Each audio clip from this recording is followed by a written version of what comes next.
ಧೈರ್ಯವಾಗಿರಿ ಹೇಳ್ತೀನಿ ನಾನು. ಇದು ಸಣ್ಣ ತಂಗಿಗ್ರಿ ಒಂದು ಅಲ್ಲ ನೀವು ಕಟ್ಟೋದು ಯಾವ್ದೀಗ ನಮ್ಮ ಕಟ್ಟದ ಅಲ್ಲವರೆ ಗುರುಗಳು ಅಲ್ಲವ ನೋಡಿ ಅಲ್ಲಿದೆಯಾ ಇದು 90 ಡಿಗ್ರಿ ಪರ್ಫೆಕ್ಟ್ ಆಗಿದೆ. ಅರ್ಥಾತ್ ಯಾವ ಹೇಳ್ತಿದ್ದು ಇದು ಗುಲ್ಬರ್ಗ ಬೇಲೂರು ಪಾಟಿ ಗುಲ್ಬರ್ಗ ಸಿಟಿ. ನಿಮ್ಮ ಹೆಸರು ಪ್ರದೀಪ್ ಅವರ ಆಹ್ವಾನದ ಮೇರೆಗೆ ಗುಲ್ಬರ್ಗ ಬಂದಿದ್ದೀನಿ. ನೋಡಿ ಸೈಟ್ ತೋರಿಸ್ತಿದ್ದಾರೆ, ಇವರು ಸಿಸ್ಟರ್ ಕೊಟ್ಟಿದ್ದಾರೆ. ಇದನ್ನು ತುಂಬ ಚೆನ್ನಾಗಿದೆ ಇದು ಸೈಟ್. ಇದು 100% ಸೈಟ್. ಇದು ಸಣ್ಣ ಸಿಸ್ಟರ್ ಕೊಟ್ಟಿದ್ದೀವಿ. ಒಂದು ಶೆಡ್ ಹಾಕೊಳ್ಳಿ ಸಾಕು. ಶೆಡ್ ಹಾಕೊಂಡು ಭಾಳ ಸೂಪರ್ ಆಗಿರುತ್ತೆ. ಅದರಲ್ಲಿ ಯಾವ ಅನುಮಾನನೇ ಇಲ್ಲ. ಫಸ್ಟ್ ಕ್ಲಾಸ್, 100ಕ್ಕೆ 100 ಭಾಳ ಚೆನ್ನಾಗಿದೆ. ನಮಸ್ಕಾರ. KR ವಾಸ್ತು ಅವರಿಗೆ ಕರೆಸಿದ್ದೆವು, ಬಂದಿದ್ದರು ಅವರು.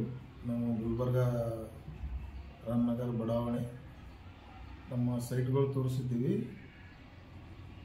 ಕರೆಕ್ಟ್ ಇದ್ದಿದ್ದಂಗೆ ಹೇಳ್ಯಾರ, ಚೆನ್ನಾಗಿ ಅನಿಸೋದು. ಅವ್ರು ಹೇಳಿದಕ್ಕೂ ನಿಮಗೂ ಏನು ಅನ್ನಿಸ್ತು? ಸರಿಯಾಗಿ ಅನಿಸೋದು. 100% 100% ಸರಿಯಾಗಿ ಅನಿಸೋದು.